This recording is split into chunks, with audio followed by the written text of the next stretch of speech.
മത്തായിയുടെ സുവിശേഷം 7-ാം അധ്യായം. അന്യരെ വിധിക്കരുത്, വിധിക്കപ്പെടാതിരിക്കാൻ നിങ്ങളും വിധിക്കരുത്. നിങ്ങൾ വിധിക്കുന്ന വിധിയാൽ തന്നെ നിങ്ങളും വിധിക്കപ്പെടും. നിങ്ങൾ അളക്കുന്ന അളവ് കൊണ്ട് തന്നെ നിങ്ങൾക്കും അളന്നു കിട്ടും. നീ സഹോദരന്റെ കണ്ണിലെ കരട് കാണുകയും നിന്റെ കണ്ണിലെ തടിക്കഷ്ണം ശ്രദ്ധിക്കാതിരിക്കുകയും ചെയ്യുന്നത് എന്തുകൊണ്ട്? അഥവാ നിന്റെ കണ്ണിൽ തടിക്കഷ്ണം ഇരിക്കെ സഹോദരനോട് ഞാൻ നിന്റെ കണ്ണിൽ നിന്ന് കരടെടുത്ത് കളയട്ടെ എന്ന് എങ്ങനെ പറയും? കപടനാട്യക്കാര, ആദ്യം സ്വന്തം കണ്ണിൽ നിന്ന് തടികഷ്ണം എടുത്ത് മാറ്റുക, അപ്പോൾ സഹോദരന്റെ കണ്ണിലെ കരടെടുത്ത് കളയാൻ നിനക്ക് കാഴ്ച തെളിയും. വിശുദ്ധമായത് നായ്ക്കൾക്ക് കൊടുക്കരുത്, നിങ്ങളുടെ മുത്തുകൾ പന്നികൾക്ക് ഇട്ടുകൊടുക്കരുത്. അവ അത് ചവിട്ടി നശിപ്പിക്കുകയും തിരിഞ്ഞ് നിങ്ങളെ ആക്രമിക്കുകയും ചെയ്തേക്കാം. പ്രാർത്ഥനയുടെ ശക്തി. ചോദിക്കുവിൻ, നിങ്ങൾക്ക് ലഭിക്കും.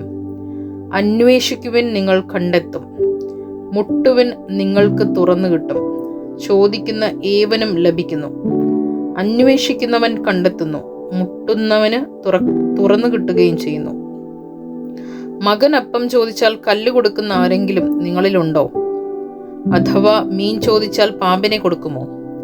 മക്കൾക്ക് നല്ല വസ്തുക്കൾ കൊടുക്കണമെന്ന് ദുഷ്ടരായ നിങ്ങൾ അറിയുന്നുവെങ്കിൽ നിങ്ങളുടെ സ്വർഗസ്ഥനായ പിതാവ് തന്നോട് ചോദിക്കുന്നവർക്ക് എത്രയോ കൂടുതൽ നന്മകൾ നൽകും. മറ്റുള്ളവർ നിങ്ങൾക്ക് ചെയ്തു തരണമെന്ന് നിങ്ങൾ ആഗ്രഹിക്കുന്നതെല്ലാം നിങ്ങൾ അവർക്ക് ചെയ്യുവിൻ. ഇതാണ് നിയമവും പ്രവാചകന്മാരും. ഇടുങ്ങിയ വാതിലിലൂടെ പ്രവേശിക്കുവിൻ. വിനാശത്തിലേക്ക് നയിക്കുന്ന വാതിൽ വിസ്തൃതവും വഴി വിശാലവുമാണ്, അതിലേ കടന്നു പോകുന്നവർ വളരെയേറെ താനും. എന്നാൽ ജീവനിലേക്ക് നയിക്കുന്ന വാതിൽ ഇടുങ്ങിയതും വഴി വീതി കുറഞ്ഞതുമാണ്, അത് കണ്ടെത്തുന്നവരോ ചുരുക്കം. വ്യാജ പ്രവാചകന്മാർ. ആടുകളുടെ വേഷത്തിൽ വരുന്ന വ്യാജ പ്രവാചകന്മാരെ സൂക്ഷിച്ചു കൊള്ളുവൻ. ഉള്ളിൽ അവർ കടിച്ച് ചീന്തുന്ന ചെന്നായ്ക്കളാണ്. ഫലങ്ങളിൽ നിന്ന് അവരെ മനസ്സിലാക്കാം. മുൾച്ചെടിയിൽ നിന്ന് മുന്തിരിപ്പഴമോ ഞെരിഞ്ഞലിൽ നിന്ന് അത്തിപ്പഴമോ പറിക്കാറുണ്ടോ? നല്ല വൃക്ഷം നല്ല ഫലവും ചീത്ത വൃക്ഷം ചീത്ത ഫലവും നൽകുന്നു. നല്ല വൃക്ഷത്തിന് ചീത്ത ഫലങ്ങളോ ചീത്ത വൃക്ഷത്തിന് നല്ല ഫലങ്ങളോ പുറപ്പെടുവിക്കുവാൻ സാധിക്കുകയില്ല. നല്ല ഫലം കായ്ക്കാത്ത വൃക്ഷമെല്ലാം വെട്ടി തീയിലെറിയപ്പെടും.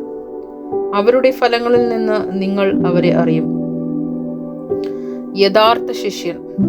കർത്താവേ കർത്താവേ എന്ന് എന്നോട് വിളിച്ചപേക്ഷിക്കുന്നവനല്ല, എൻ്റെ സ്വർഗസ്ഥനായ പിതാവിൻ്റെ ഇഷ്ടം നിറവേറ്റുന്നവനാണ് സ്വർഗരാജ്യത്തിൻ്റെ പ്രവേശിക്കുക. അന്ന് പലരും എന്നോട് ചോദിക്കും, കർത്താവേ കർത്താവേ, ഞങ്ങൾ നിന്റെ നാമത്തിൽ പ്രവചിക്കുകയും നിന്റെ നാമത്തിൽ പിശാചുക്കളെ പുറത്താക്കുകയും നിന്റെ നാമത്തിൽ നിരവധി അത്ഭുതങ്ങൾ പ്രവർത്തിക്കുകയും ചെയ്തില്ലേ?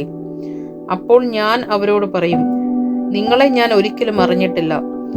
അനീതി പ്രവർത്തിക്കുന്നവരെ, നിങ്ങൾ എന്നിൽ നിന്ന് അകന്നു പോകുവിൻ. എൻ്റെ ഈ വചനങ്ങൾ ശ്രവിക്കുകയും അവ അനുസരിക്കുകയും ചെയ്യുന്നവൻ പാറമേൽ ഭവനം പണിത വിവേകമതിയായ മനുഷ്യന് തുല്യനായിരിക്കും. മഴ പെയ്തു, വെള്ളപ്പൊക്കമുണ്ടായി, കാറ്റൂതി, അത് ഭവനത്തിന്മേൽ ആഞ്ഞടിച്ചു, എങ്കിലും അത് വീണില്ല. എന്തുകൊണ്ടെന്നാൽ അത് പാറമേൽ സ്ഥാപിതമായിരുന്നു. എൻ്റെ ഈ വചനങ്ങൾ കേൾക്കുകയും എന്നാൽ അത് അനുസരിക്കാതിരിക്കുകയും ചെയ്യുന്നവൻ മണൽപ്പുറത്ത് ഭവനം പണിത ഭോഷന് തുല്യനായിരിക്കും. മഴ പെയ്തു, വെള്ളപ്പൊക്കമുണ്ടായി, കാറ്റൂതി, അത് ഭവനത്തിന്മേൽ ആഞ്ഞടിച്ചു, അത് വീണുപോയി. അതിൻ്റെ വീഴ്ച വലുതായിരുന്നു. യേശു ഈ വചനങ്ങൾ അവസാനിച്ചപ്പോൾ ജനാവലി അവന്റെ പ്രബോധനത്തെ പറ്റി വിസ്മയിച്ചു. അവരുടെ നിയമജ്ഞരെ പോലെയല്ല, അധികാരമുള്ളവനെ പോലെയാണ് അവൻ പഠിപ്പിച്ചത്.